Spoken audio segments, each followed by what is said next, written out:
Bonjour les amis, j'espère que vous allez bien, que le moral est bon, que vous êtes en forme, que vous tenez le coup.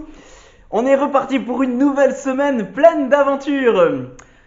Voilà, alors hier en flânant devant ma petite bibliothèque qui se trouve juste derrière moi, je suis retombé sur un livre que vous connaissez certainement, Le Petit Prince de Saint-Exupéry, de Antoine de Saint-Exupéry.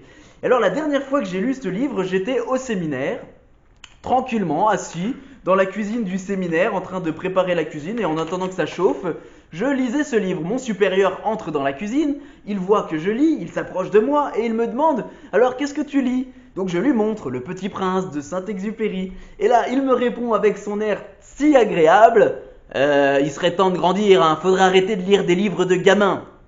Voilà, il est très sympa mon supérieur. En tout cas, je voulais aujourd'hui vous partager ma joie d'avoir redécouvert ce livre qui, quoi qu'on en dise, n'est pas simplement un livre fait pour les gamins. Alors, aujourd'hui dans l'évangile, si on veut bien comprendre l'évangile, il faut comprendre ce que c'est qu'un signe.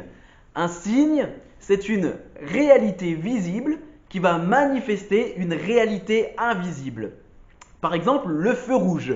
Le feu rouge, la réalité visible du feu rouge, c'est quoi? C'est un point rouge ou un petit bonhomme rouge.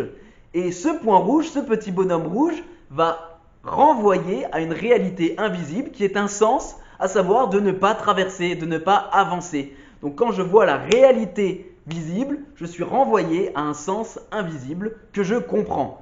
Eh bien la question c'est de savoir est-ce que on va accéder à la réalité invisible que manifestent les signes de Jésus. Donc, dans l'évangile, Jean 6, juste après la multiplication des pains, les foules ne trouvent pas Jésus. Et donc elles se disent, il est où, il est où, il est où? Elles le cherchent partout. Et quand elles arrivent sur l'autre rive, elles trouvent Jésus.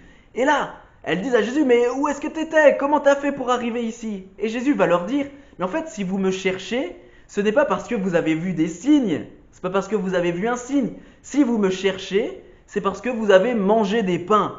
Autrement dit, il est en train de leur dire, mais vous êtes restés à la réalité visible. Vous êtes juste restés au fait que quelqu'un vous a nourri, que vous avez mangé des bons petits pains chauds. Mais vous n'aviez pas vu que c'était un signe qui révélait, qui manifestait une réalité invisible, à savoir la puissance de ma divinité.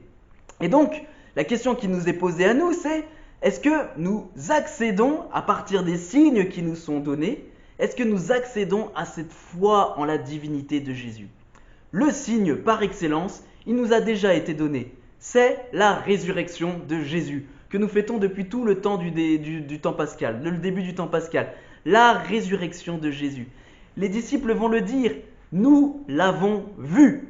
Réalité visible, nous l'avons vu, nous l'avons touché, nous avons mangé et bu avec lui. Il était mort, il est ressuscité. Donc le signe visible, il nous est donné. La question c'est, est-ce qu'à partir de cette résurrection, de ce signe dont ils ont témoigné, nous accédons à cette foi en la divinité de Jésus? Alors vous pourriez me dire, oui mais très bien, on veut bien accueillir le signe, mais c'est pas aussi simple que ça de grandir dans la foi. Alors comment est-ce qu'on fait? Eh bien, puisque j'ai redécouvert ce livre du Petit Prince, j'aimerais vous donner un petit indice que j'ai trouvé dans ce livre justement. Vous savez, à un moment, le renard explique au Petit Prince comment est-ce qu'on fait pour apprivoiser quelqu'un, pour créer des liens. Eh bien, il faut passer du temps avec lui, il faut revenir régulièrement, il faut poser des rites, des habitudes qui vont comme nourrir les liens pour les faire grandir. Et juste après lui avoir dit ça, juste avant de le quitter, le renard va donner son secret au Petit Prince. Adieu, dit-il. Adieu, dit le renard. Voici mon secret, il est très simple. On ne voit bien qu'avec le cœur. L'essentiel est invisible pour les yeux. Voilà ce que disait le renard. Au fond, il disait exactement ce que j'essaye de vous dire. Les signes visibles, ça c'est avec les yeux. Mais l'essentiel se voit avec le cœur. Et pour pouvoir accéder à cet essentiel qui est invisible aux yeux, il faut passer du temps gratuit. Perdre du temps, comme il dira, le temps que tu auras perdu pour ta rose, c'est ça qui la rendra essentielle. C'est ça qui la rendra unique. Et donc, tout le temps que nous passons avec Jésus, en fait, C'est du temps qui nous permet d'accéder à cet essentiel qui est invisible aux yeux. Un temps de prière, aussi court soit-il, ouvrir la parole de Dieu, quelle que soit la grandeur et la longueur de l'extrait, réfléchir sur les mystères de foi et poser des questions. Tout ce temps, en fait, n'est pas du temps perdu. Parce que c'est ce qui nous permet d'accéder progressivement à l'essentiel invisible aux yeux qu'on ne voit bien qu'avec le cœur. Donc la vraie question c'est, quel est le temps que nous passons avec Jésus? Salut les amis, que Dieu vous bénisse.